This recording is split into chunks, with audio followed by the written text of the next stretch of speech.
Don't just take my word for it. Don't just take Moses' word for it, but look in the word of God. Look in the Bible. What did Jesus say? Hear what Jesus said.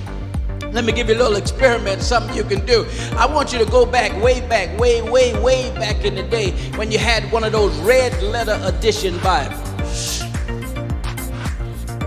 Y'all know what that is?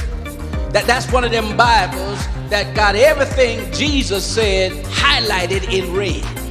So you can skip the fluff and go straight to what Jesus said.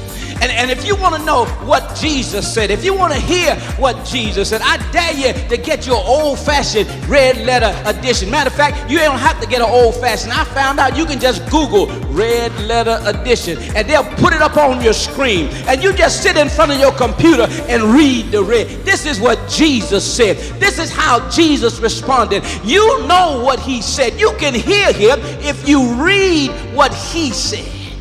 And then you can hear him today, 2,000 years later, if you hear what the Spirit says.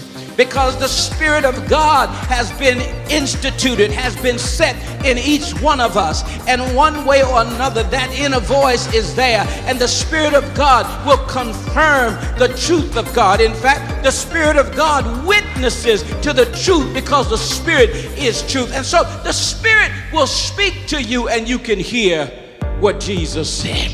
But we again don't have to get all that deep, because there's some saints in your life who have told you what Jesus said. Some of y'all got a grandma that told you what Jesus said. Some of you got a mother that told you what Jesus said. Some of you had an old deacon that told you what Jesus said. Some of y'all had Billy Graham to tell you what Jesus said. Some of y'all had T.D. Jakes to tell you what Jesus said. Some of y'all got a pastor, Lord have mercy. Some of y'all got a pastor, and your pastor been telling you for almost 50 years what Jesus said. So you can't act ignorant. You can't act like didn't nobody, oh, I didn't know. Yeah, you know, because somebody who you know that knows Jesus told you what he said.